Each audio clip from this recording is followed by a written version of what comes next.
Hello everybody, JK Blues here. It's been a long time, but I'm finally back. Decided I want to do a series of videos about how to make music theory a part of your guitar playing. And before you freak out and think, oh, music theory sounds like no fun at all, it can be very useful and it's not as hard to learn as you might think.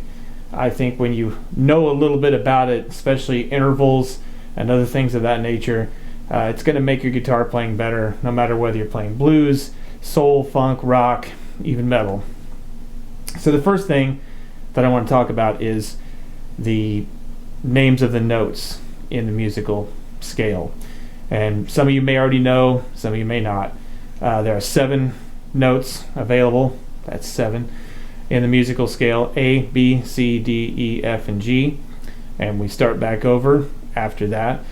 But I don't want you to think of it linearly. I want you to think of it in terms of a circle. Think of it like just a constant circle that goes around and round from one octave to the next. And while we're on that subject, octave is kind of an important thing to get a handle on. It's hard to describe because it's the same note, but it's not the same note. If I start out in A and I go up all 7 of my notes and I go A, B, C, D, E, F, G, A, I'm back at A again, right? So that's an A, and that's an A. They're the same name note, they're just an octave apart, and when you play them together, you can hear that they vibrate well together. They basically sound like the same note, they're just an octave apart. So anyways, that's kind of what an octave is. So as you go through those 7 notes, you're just constantly circling through the next octave up and the next octave up. But there's not just 7 notes available.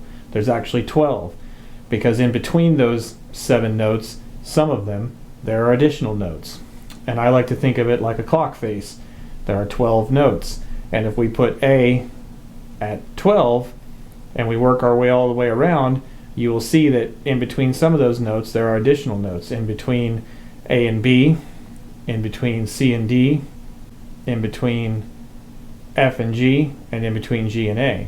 Now there are no notes between E and F, and there are no notes between B and C. So we've got 12 total notes with those notes in between those named notes. And those we will call sharps and or flats. The term sharp simply means to go up a half step, and the term flat just means to go down a half step. So if we look at a note between G and A, for example, we can call it G sharp or we can call it A flat. It's really the same note. And what you call it technically determines what key that you're in, but we're not going to get into that in this video today. Just know that there's those 12 notes, and know that in between each of those notes is 1/2 step. That's what we call an interval. And interval is just a musical distance between notes. And it can be a couple of things. It can be just a relative distance between 2 notes. It can also be used to talk about relative chords within a key, relative notes within a chord. So each one of those steps has a name. So how do we translate that to the guitar? Well, we got 12 frets here before we get to that little double fret guy, double dot guy. And we kind of know, I hope a lot of you know, that that's an octave. Well, we got 12 notes there, and there's 12 half steps in an octave. So you can figure this out. Each fret is 1/2 step, right? That's our E, and each one goes up a half step until we hit the next E, okay? Each one of them is exactly 1/2 step.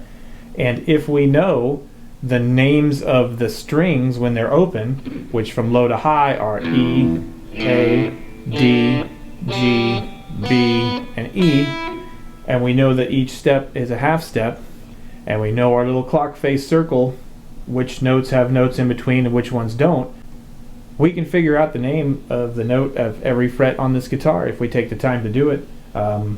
Let's start on the E, for example. There's our E. We know that between E and F there's no note, so that first half step up is going to be F. And just for simplicity, we'll use sharps only. So our next note will be F sharp, then G sharp, then A, then A sharp, then B. No note between B and C.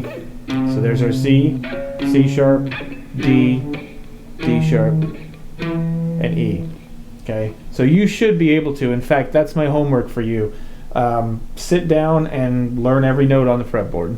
Go on every string, learn every note. Next week I'm going to show you some shortcuts.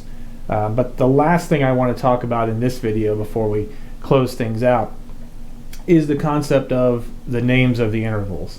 This is going to be very important when we move on a little bit and talk about how scales and chords are constructed.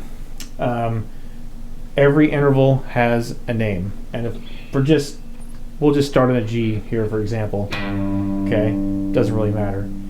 But from a relative note, the next half step up is called a minor second. Then you have a major second. Then you have a minor third. Then you have a major third. And I'm skipping over to the next string there instead of moving on up. Then you have a perfect fourth.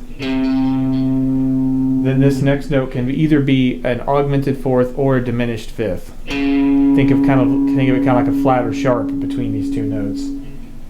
Then we got a perfect fifth. Then we've got a minor sixth. Then we've got a major sixth, minor seven, major seven, and then a root. Okay. Every half step up has got a name on the interval. Okay. So that kind of wraps it up for today. A little short intro into the world of music theory. Take that info and see what you can do with it. There's going to be another video coming up here shortly where we're going to take that. I'm going to show you some shortcuts for memorizing where the notes are on the fretboard a little bit better. And also we're going to talk a little bit about using those to construct chords. And then we're going to start tying that into blues, talking about the different kind of chords. So stick around, check the next video. There should be a link to that next video down in the bottom here once it's up, so you can click on that. But until then, have fun and keep practicing.